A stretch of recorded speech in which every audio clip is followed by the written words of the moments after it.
Bonjour chers tous, que Dieu vous bénisse richement. Il me vient à cœur de partager avec vous cette pensée profonde. Il est absolument important que chacun d'entre nous fasse la différence entre la religion et la vie spirituelle. Eh bien oui, on peut aller à l'église sans être spirituel. On peut appartenir à une dénomination, on peut appartenir à une religion sans être forcément une personne spirituelle. Une personne spirituelle, c'est une personne qui comprend l'essence, la raison de l'existence des choses. Eh bien, en tant que croyant, il est important que nous revenions à la Genèse pour comprendre quelle est la raison première de l'existence de l'homme. Dieu, quand il a conçu l'homme et qu'il l'a créé, il a créé l'homme, lui assignant un mandat de domination, c'est-à-dire une responsabilité terrestre, une responsabilité sociétale. L'homme a été donc au centre de la société, le maître même justement de la régulation de la vie sociétale.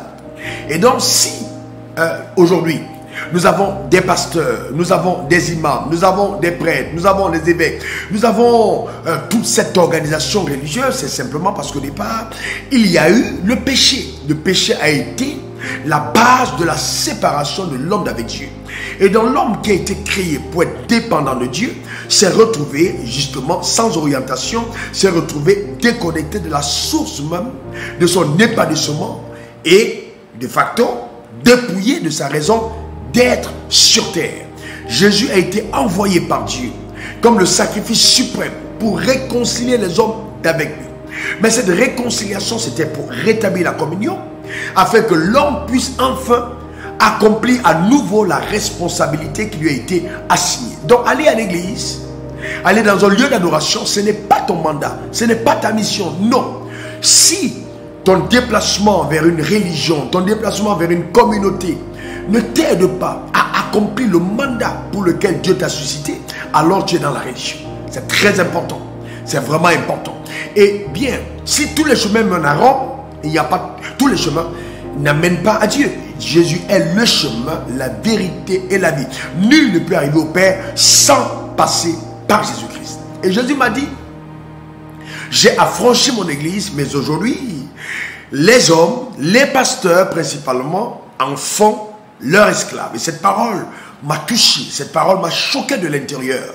Et je me suis dit, il est important justement que chacun d'entre nous prenne davantage conscience. On a été racheté à grand prix.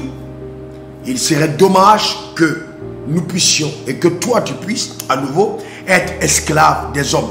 Vis pour l'essentiel. Premièrement, rassuré de ton éternité, car la terre passera. Et cette éternité, tu ne peux l'avoir qu'au travers du nom de Jésus.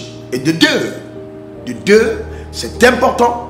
Une fois que tu es réconcilié avec Dieu, va dans la dynamique de l'accomplissement des responsabilités que le ciel t'a assignées. Il y a une raison pour laquelle tu es sur terre et Dieu te donnera la capacité d'accomplir le mandat qu'il t'a assigné. C'est même la raison pour laquelle le Saint-Esprit est sur terre pour aider chacun d'entre nous à accomplir le mandat qui lui a été assigné. Que Dieu te bénisse profondément. Que sa main puissante et son bras étendu se déplacent sur ta vie et que sa grâce t'accompagne. Dans tous les cas, il a dit qu'il a permis qu'on le trouve en tâtonnant.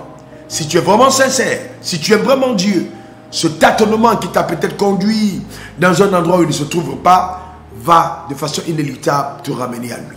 Le plus important, c'est ton cœur. Il faut que ton cœur soit attaché à Dieu. Allez, je t'aime. Que Dieu soit toujours avec toi. C'est Raoul Wafo, ton serviteur. Et on dit à la semaine prochaine. Au revoir.